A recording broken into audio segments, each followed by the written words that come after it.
Hi, my name's Amita. I've been uploading on YouTube for 3 years at this point. That's over 300 videos and over 3,000 subscribers later. If I could go back in time and start from video one at the very beginning, what would I have done now that I know? So yeah, let's talk about it. So yes, 3 years ago, all the way back in 2021, I uploaded my first YouTube video. It was the end of 2021, and here we are in 2025, the very beginning of 2025, and I have uploaded 360 videos, 200 of those being main channel videos, the rest being shorts. And yeah, I'm a YouTube partner now. I have over 3,500 subscribers, which is just awesome.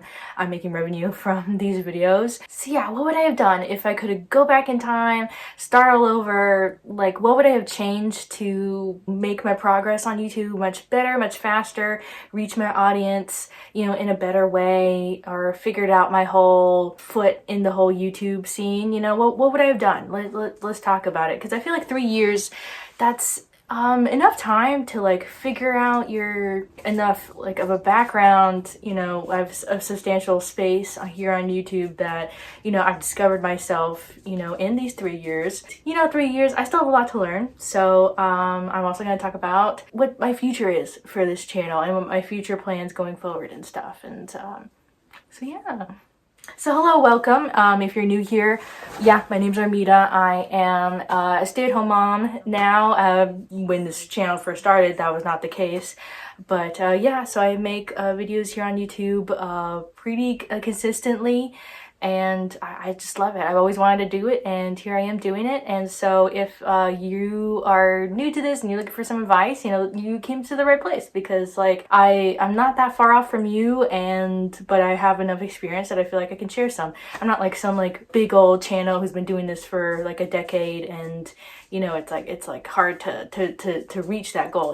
Here I am 3 years later, and here I'm probably doing exactly what you want to do. So yeah, let's talk about it. Starting off, let's talk about my story here on YouTube.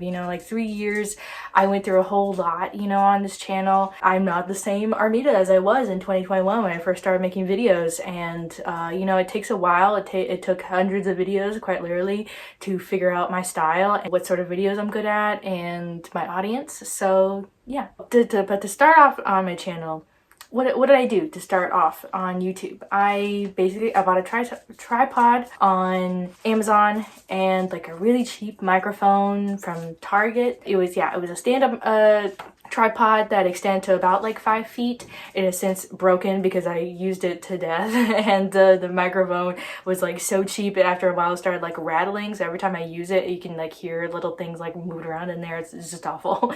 And I already had a lighting set up because I am a painter and I paint at home, and it's optimal to have natural lighting when you paint, and so I already had those lamps.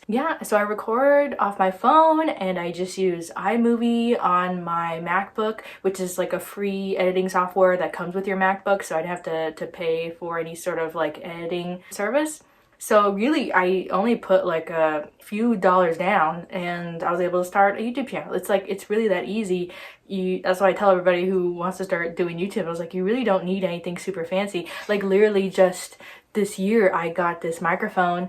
It was a gift from Christmas, and I think it sounds pretty good. It does look a little bulky, but I'm just figuring this out. I got a new tripod because it's just gifted to me.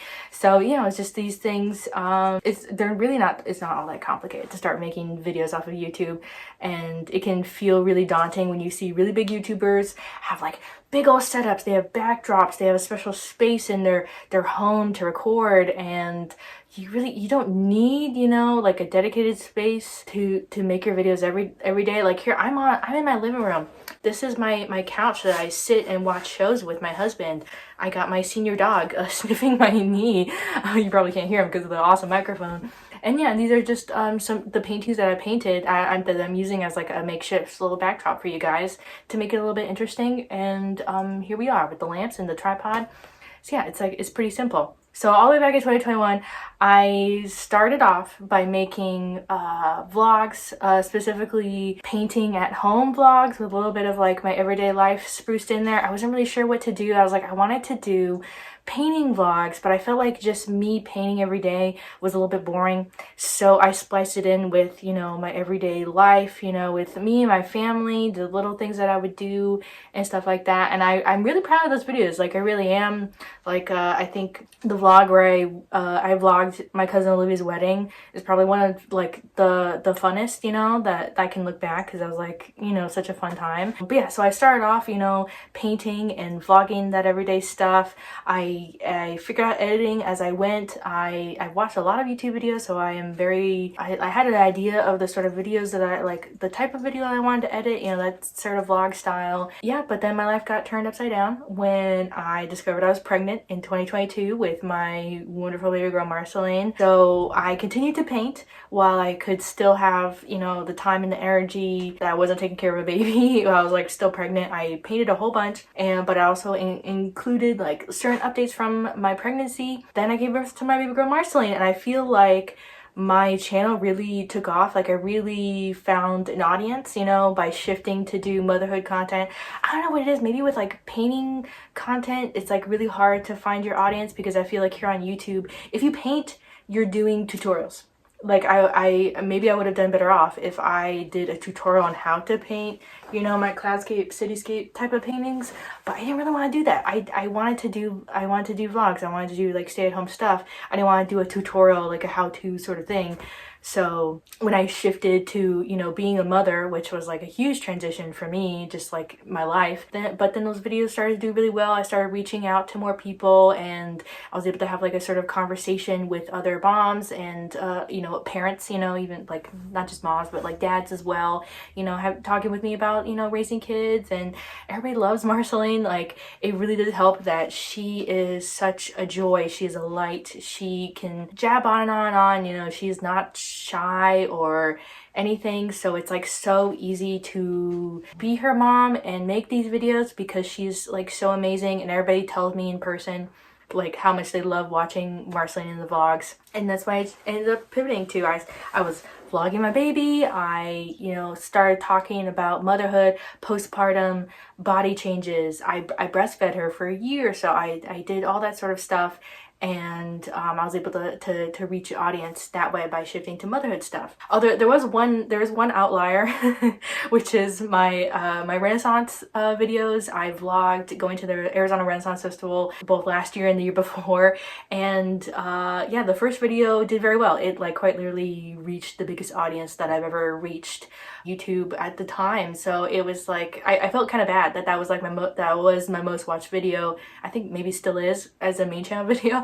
That I was like, okay, I love the Renaissance Festival. Like, I'm a huge geek, you know, huge nerd that way, but it's not my whole personality. The Arizona Renaissance Festival comes once a year, and I go once.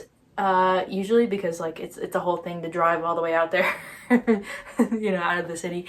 I go the one time. I have an awesome time doing it because I love the Renaissance Festival, and then that's it. And so I feel really bad for people who have discovered me from that video, and I'm like, okay, I don't do like Ren Fair videos. I am only recently starting to do maybe more like cosplay, kind of like outfit-y sort of things. That's just like something that I've been interested in doing, you know. That's just me, you know, that's just me and how I've evolved. So that's the one outlier. And then you get to, over the summer, I posted a short, you know, YouTube short of my baby's helmet. Like, it was like our evening routine with Marceline when she had a helmet. She had a helmet, a corrective helmet for 6 months when she was a baby, and I did a vlog of our evening routine, and I made a short of the vlog, and it kind of blew up. It has over 2 million views by this point, by me recording this, which is insane. And so a lot of eyes got to see that video.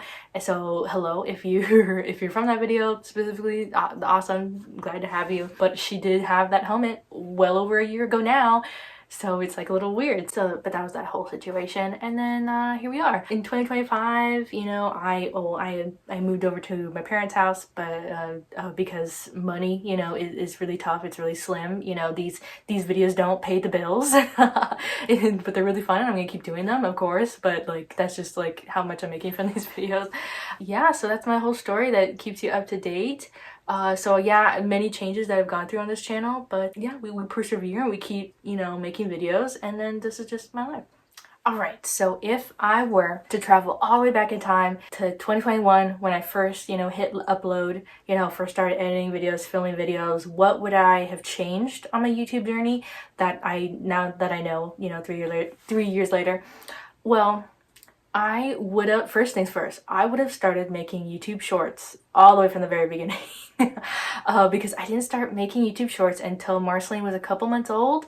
I think it was, with Marceline, it was like so much easier to vlog and to record because it wasn't just me anymore. It was like I also had Marceline to like play off of. Plus by that point my husband was a little bit more comfortable being in the vlogs. I think at the beginning he was like a little shy, a little timid.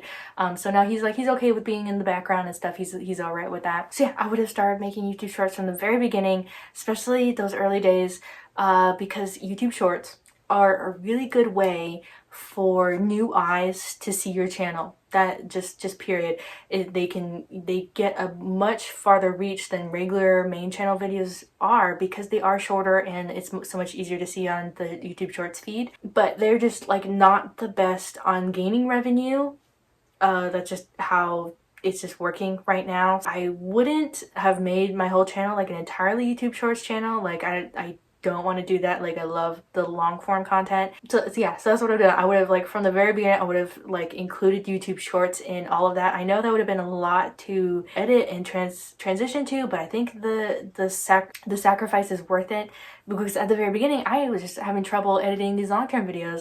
Like how could I also start to edit shorts? You know, there's like no way like in my brain, because like to me they're very different to edit, and like I like to put captions on my shorts while you get long-term videos. I just do a different flair to each of them, but it's still me. It's still like my hand is still in each things, if that makes sense. They're not like super different. Like if you found me from my shorts and you go to my main channel videos, you'll be disappointed. Like no, like I'm not that's not I'm trying to say that's not the case. Especially when you're a small channel and YouTube Shorts can really take you off because more people can see your channel, and then just like I wouldn't heavily rely on them because you don't make that much money from them after you become a YouTube partner and stuff.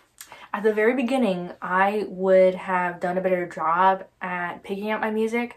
It was very difficult to pick out copyright free music for my vlogs at the very beginning, and you know, put them in the videos like in a good way to like not get them like copyright claimed and whatnot. And so I would have done a much better job at editing them, because I think if you were to look back now at like some of my very beginning first videos, some of the audio is like messed up now because of I put in the wrong kind of music in them. So that was just like a big like dumb mistake that I did to so many videos that they're uncomfortable to watch now, just like sadly. But like, you know, you live and you learn. That's why we're talking about this now. Other than those specific things, I don't think I would have changed my videos all that much. I'm still very proud of them. I mean, they were only a couple of years ago. It's just not like oh my gosh, it's like so cringe or whatever. You know, you need to learn your mistakes by like, or you know, get better at editing and blah blah blah blah, because like, you know, I edit my own videos and getting comfortable talking to the camera.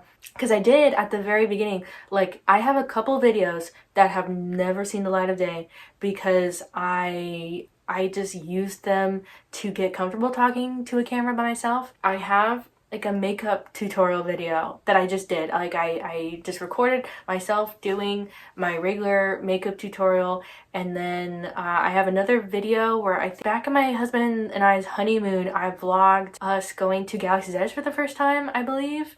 And so I made that a video and like talked to the camera explaining the vlog.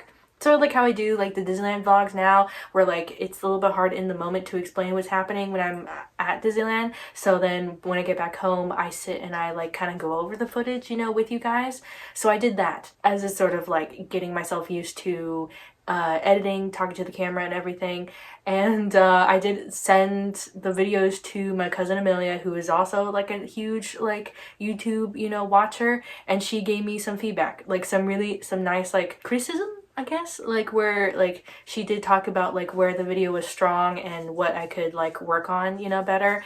And I mean, she doesn't edit, she doesn't vlog, she doesn't do all that stuff, but because she's like someone who's like outside of the situation, she could give me like a new pair of eyes on the videos. So that was really helpful. Right now, like my husband is sort of like kind of like my guinea pig when it comes to videos, because if my husband with his attention span can watch my videos and like not get super bored of them like very quickly, then I know that I'm doing something right. And so I know his humor, I know how much I need to get his attention sometimes. So I think my husband is like a good indicator of that as well. Like he finds the content like a little bit interesting, but he's not like as invested in the vlog as I am, because I recorded it, I edited it, you know, I did everything. And so he's kind of like another second pair of eyes now. But like I did do that like at the very beginning, and I think that was a good idea because that did make me more comfortable talking to the camera, because I knew I could do it. I was like, I knew I could talk to a camera. You just have to like not rewire your brain. You have to just be comfortable doing it. Just like riding a bike. You just have to do it, and then after a while it'll become like second nature and stuff. And I didn't know that I was going to get pregnant, that I was gonna have to shift to motherhood content. So maybe I would have watched more other motherhood content vloggers, even though I don't really have that many favorites right now. Like I feel like if you are vlogging, like it seems like the bigger channels that do vlog their children, it seems to be more about the children than the parents, and that they're kind of making the videos for children. And that's not the case. That's not what I want to do. I want to kind of make my videos for other parents, and like that's what I want to do. And so I don't want to make content for children or like exploit Marceline. Like I feel like I paint her in a good light, and this channel is my channel, and I am a stay-at-home mom, and she is my baby, so therefore she is my everyday. She just is. And I feel like I try to put enough of myself in these vlogs so that it's still me, you know, I'm still here. Even though it does feel like everybody really just loves the vlogs because of Marceline, I'm just gonna be honest. Like it might be my channel, but she's the star sort of thing. Like I'm the producer and she's my starlet. That's what it feels like sometimes. You know, like I didn't know that I was gonna get pregnant with her, and I didn't know that, and it was really tough on me. And I feel like I shared what I wanted to share in these vlogs, because I did film when I was really low in the pregnancy. I did record some stuff, but it was just for me. You know, I record some stuff and when I felt really low and I needed to talk about it out loud, and I felt like recording really did help me out. When I was postpartum, I did share a lot with you guys, like some really low moments and it did really help me out, and I felt like you guys could relate to it as well. So I don't regret that at all. Like I don't think I've like overshared too much that I wasn't comfortable sharing, just because, especially, I mean, I edit these videos too, so like I know what I'm doing. You know, like nothing's out there that didn't get my second pass through, you know. Like it's one thing for me to sit here and say things, and then I have to sit and edit it and then hit upload, you know. So like it goes through my hands a couple times. I would have to like be really okay with it in order to like for you guys to see it. So, you know, just rest assured, like I'm fully comfortable with everything that you guys see, because this is my channel and this is me. Alright, so what's the future of this channel? The Armida channel, that's me, I'm Armida, this is my channel. 2025, like what are we looking forward to the future? I'm going to continue to make my vlogs with my toddler, because that's just like, that's just turning into the bread and butter of this channel, like the classic stuff. Oh, it's just like so natural for me to like want to talk to you guys, give you guys updates, and then also show you how awesome Marceline is, and I love watching these videos back. and how much she's grown. Oh, she's grown so much. Oh my gosh, guys, she's so big. That, you know, that's not gonna change. Maybe I might dabble with making videos longer, you know. I don't know how that would really work. I might have to like not upload as frequently if I'm gonna make the videos longer. It's just because watch time is like such a big deal with the YouTube like algorithm. So like if you guys sit and watch one of my videos like all the way through and put those minutes into watching, then YouTube's like, whoa, that's awesome, and like, you know, boosts it more. So like that's, you know, I just have to know that. Okay, I forgot what I was talking about. But I do also, I want to paint. I do, but like as each month goes by, and here we are, we're at my parents' house where I am getting help watching Marceline on a day-to-day basis. The free time that I have is just like, it's sort of like a few minutes like here and there. That's sort of like what's happening. And so, you know what I do with those few minutes? I sit and I edit these videos. That's just what I do. And that's so much easier to do than to carve up like a couple days or a week, you know, where I can like sit and paint one of these beautiful masterpieces of mine. Because like this thing, if you guys remember, like I did a whole vlog series painting this beautiful painting, and it took several days, and that was before a baby, before I had to watch a baby. It's just like baffling how much like time is different, you know, before and after having a baby. Like, just, oh my gosh. I think what I'm realizing is that I'm gonna have to, if I want to do creative stuff, I'm gonna have to do something creative adjacent. Like I did a gingerbread house. Like I put frosting and candy on a gingerbread house. I decorated it for Christmas. That was really fun, and I feel like that was like creative adjacent. That got my creative energy out. And I was able to try something new with like the black frosting, which, you know, was like the whole thing. I mean, go check out the video if you want to know what I'm talking about. And by the time I uploaded it, it was basically Christmas Day. So I know a lot of people are like, oh, after the 25th, I don't want nothing to do with Christmas. The Christmas tree is coming down and everything. So that was on me for, you know, waiting forever to show you guys that. But I have like, I was gifted a Lego set for Christmas that I'm really excited about.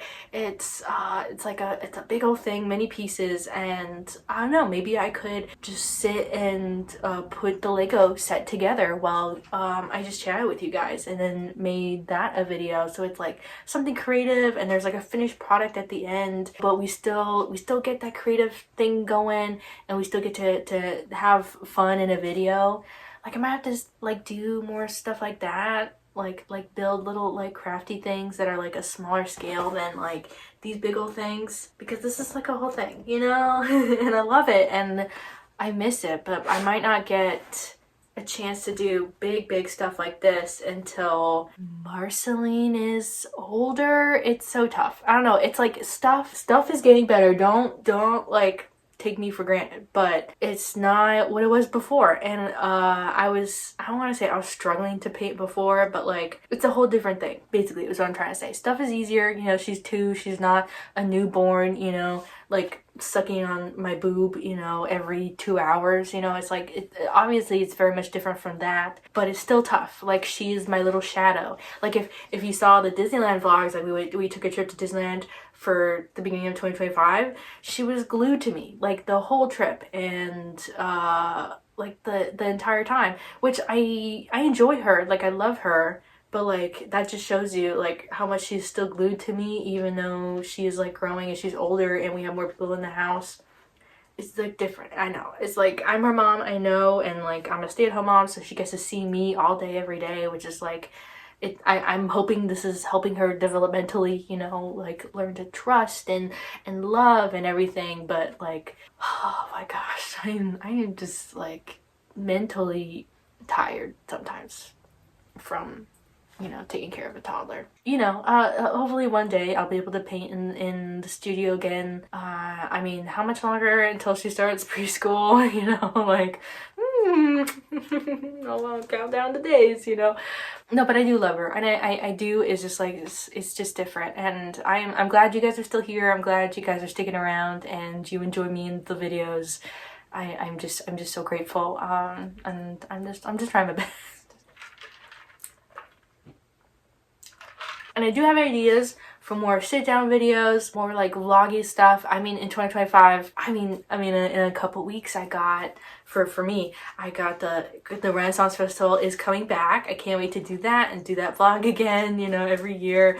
Hopefully I can like do enough stuff, because I feel like I vlog the same, I go to the same stuff every time at the Renaissance Festival. We got a couple conventions, you know, lined up. Maybe we'll go back to Disneyland again, you know, this year, and I'll be able to vlog it. Maybe I'll have like more arms, you know, this time to actually like pull out a camera and vlog it than I did this past trip. Yeah, I have ideas. Maybe more Phoenix-based ideas. Maybe, yeah, more creative ideas. I do, and I'm really excited to do some of them in 2025. Yeah, and I can't wait to grow with you. I can't wait to see how we are next year. But yeah, that's everything that I've learned, you know, in these 3 years uploading on YouTube. Big life changes, like big stuff, and you guys are here for all of it, and I am so happy of all the hundreds of videos that I've uploaded on this channel. Like, it's just so crazy. And I feel like I've grown so much as a person in just these couple years. Sometimes I do wish I can turn back time and take it to a different light, you know. But you know, you live and you learn. I'm only getting older and wiser, and that's just awesome. If you like this video, make sure to give it a like so I know that you like sit down, advicey, talky videos like this, and to subscribe for more videos from me and to see where this YouTube journey takes me. And I'll see you next time.